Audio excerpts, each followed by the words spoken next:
চট্টগ্রামে কোরবানি শেষে বিভিন্ন স্থান থেকে পশুর কাঁচা চামড়া সংগ্রহ করছেন মৌসুমি ও সাধারণ ব্যবসায়ীরা।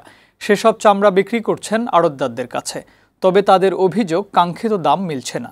এদিকে আড়তদাররা বলছেন মৌসুমি ব্যবসায়ীরা চামড়ার দাম না বুঝে কিনছেন, কিন্তু আড়তদারদের পক্ষে অযৌক্তিক দামে চামড়া কেনা সম্ভব নয়।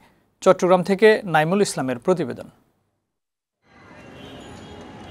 ঈদুল আজহার দিন কোরবানির পর দুপুর থেকে চট্টগ্রাম নগরীর মুরাদপুর, বিবিরহাট, আতুরা ডিপো, বহদ্দারহাট, আগ্রাবাদ ও চৌমুহনী সহ বিভিন্ন এলাকা থেকে কাঁচা চামড়া সংগ্রহ শুরু করেন মৌসুমি ব্যবসায়ীরা, যা এখনও চলছে। আর সংগ্রহের পর থেকে তা বিক্রি করছেন আড়তদার বা তাদের প্রতিনিধিদের কাছে।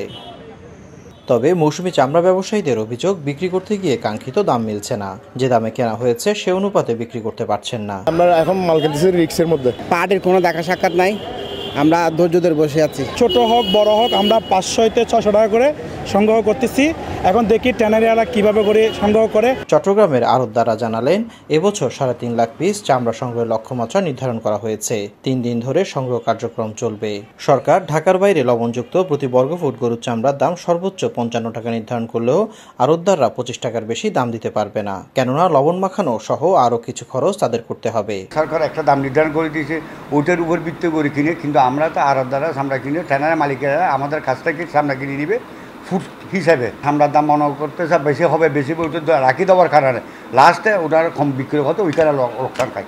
এদিকে চামড়া যাতে রাস্তায় পড়ে না থাকে, পরিবেশের ক্ষতি না হয় সে ব্যাপারে নজরদারি করা সহ চামড়া সংরক্ষণে 2টি বৃহৎ মাঠের ব্যবস্থা করা হয়েছে বলে জানিয়েছেন চট্টগ্রাম সিটি মেয়র।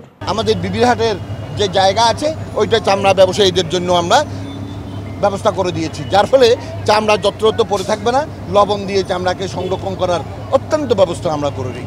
এবার চট্টগ্রাম মহানগরে প্রায় 8 লাখ পশু কোরবানি হয়েছে, তবে এখন পর্যন্ত নগরীর ভেতরে ও বাইরে কোথাও চামড়া নষ্ট হওয়ার খবর পাওয়া যায়নি। নাইমুল ইসলাম, বৈশাখী সংবাদ, চট্টগ্রাম।